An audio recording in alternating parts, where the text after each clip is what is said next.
This is about people drinking in their cars, and it's a man and a woman are going to speak, and you'll see. There's an interesting thread that I wanted to point out.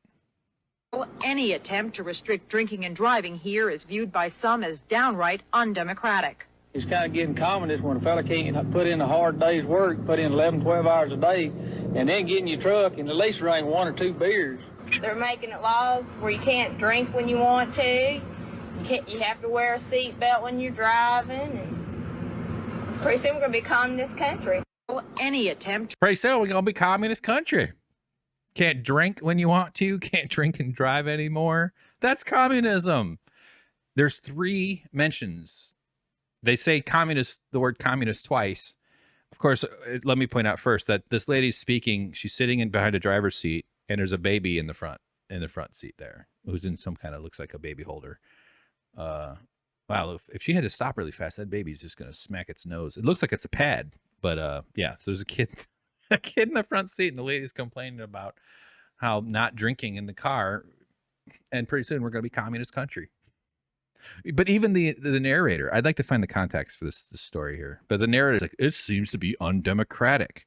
They think communism is the opposite of democracy, when I kind of conceptualize it as maximum democracy, more people having say over their lives, working together as communities, adding democracy to the workplace. That's what they call communist. That's because among the primary reasons they've demonized communism is because communists were the ones who pushed for labor rights and worker rights and strikes and standing up against these power systems and horizontalizing the hierarchy. So they've done an incredibly effective job. The Red Scare of the 50s in response to the progressive era of the 30s and 40s was a backlash to inject this anti-communist notion into the culture.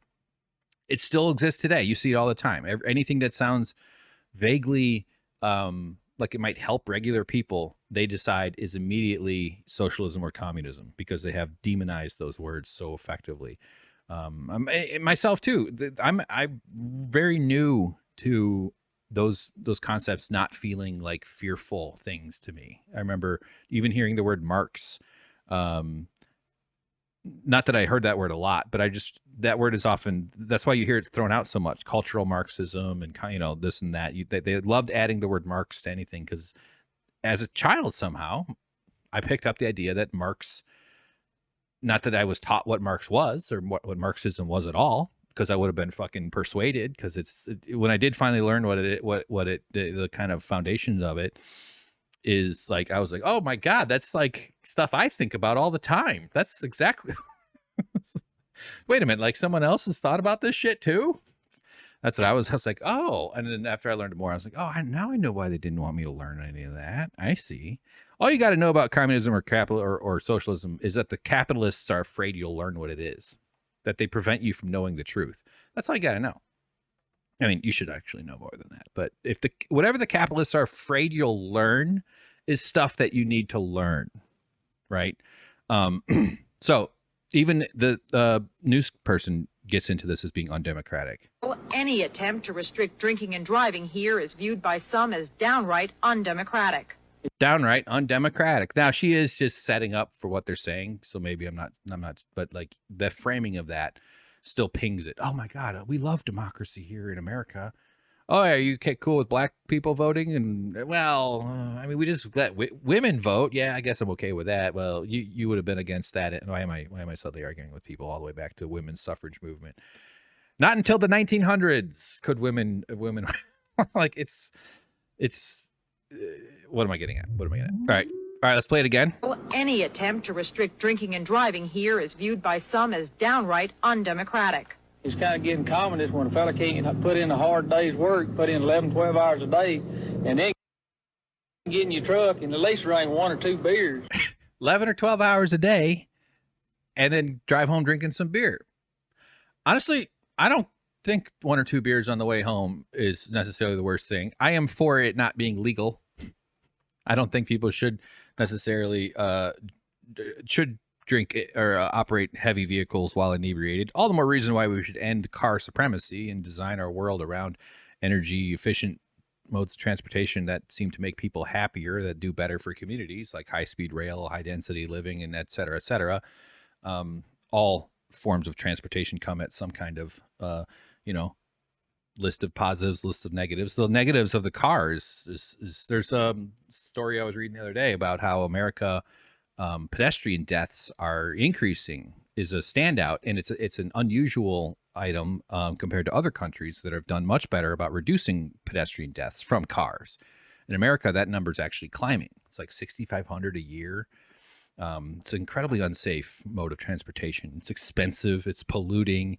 It sustains geopolitical relationships, and it's all about the way they design cities in America has a lot to do with the way global wars played out in the 20th century, and because they wanted to sell as much oil as they could as fast as they could, because they had quarterly profits earnings reports to get into, just so that we could service the churn of the capitalists. And the people I'm talking about there are dead. They've been dead for decades. The old timey capitalists of the early 20th century, who made those decisions to get rid of transit, mass transit in LA and stuff like that. But this guy's working to like this. What's normal to him is working. Like, I doubt he has the class consciousness that he needed at the time to become a Marxist revolutionary.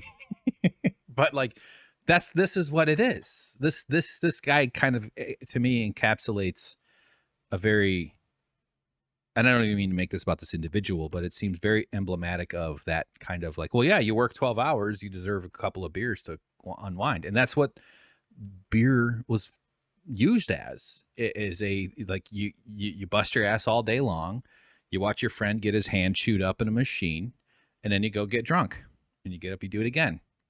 If you're one of those guys that doesn't attack their family, through their unprocessed trauma and their unprocessed rage, well, lucky for them. But a lot of men came home drunk, took it out on the kids and the wife, or just absent. Alcohol just kind of makes you an absent presence in a way.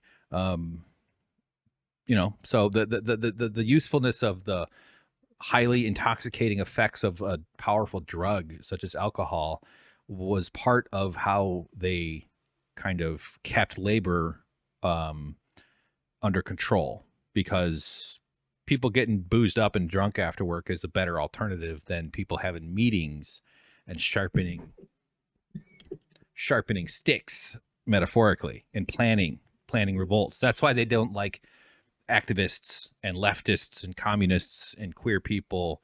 Not that all queer people are labor activists, but like the side of the world that always pushed back against this stuff are the ones that they would send the police to commit severe acts of violence against, and who they would label as communists. This guy would be liberated by someone who would fit that description, or maybe fall under one of those words, because that person would have been fighting for the 5-day work week.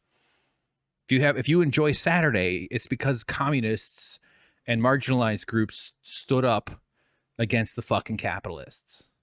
That's the only reason you have a Saturday. And it's also why we need to switch to the 4-day work week. I have a whole rant about that. But yeah, working 12 hours a day, having a couple of beers, go back and do it the next day, and eventually you die before you become an expensive old person. And this is during an era, though, when wages weren't as devastatingly low compared to the cost of living as it is now. They're making it laws where you can't drink when you want to. You have to wear a seatbelt when you're driving. And pretty soon we're going to be a communist country. Communists are on their way. They don't want you bouncing around inside your car during a high physics environment. That's what a crash is.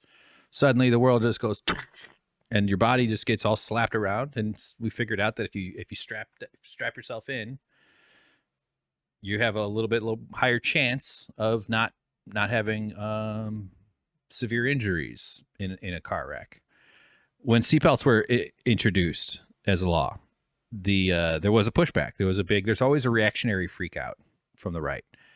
And I actually even remember my grandma once. She was born in 1927, so she would have been, she was 20 years old in 1947. For instance, just to give a sense. And so like her whole deal, that wasn't her whole deal, but I do remember her once like talking about not wearing a seatbelt And she says, like, I might need to get out of the car in a crash. Like, that was just exactly one of the phrases that I guess that used to be around during that time. It's the government telling you that you have to do something. It's literally controlling your behavior. They're saying we are in charge of your arm for a moment while you're in your car. Big government controls your body, because what you want your body to do is reach up, do this, and plug in this thing. And if one of our people sees that you did not do that you weren't compelled to submit your body's control of your arm to the seatbelt, because it takes a physical motion to do it, then we'll pull you over and make you apologize to the dumbest guy in your high school. And if you're nice to him, he won't beat you up. He'll just write you a ticket for not wearing a seatbelt. And we all agree, yeah, I guess it's fair. Okay, control my arm. I'll put a seatbelt on. No big deal. Because it's safer. It is safer. It's a lot safer. This is an anecdote, but this one lady I remember told a story about her daughter getting into a bad crash, wrecked the car, but her only injury was just a big bruise across her whole body. Like she said, she had a big bruise from her shoulder down to her hip. The seatbelt bruised her from being held in by the seatbelt. But that's it. That was all she had in a car that was destroyed. But yeah, same reason that submarine didn't have seatbelts though. You might need to get out. Don't want to be tied up in some rope. You might need to get out during a crash. There's no getting out. So good stuff. Fine.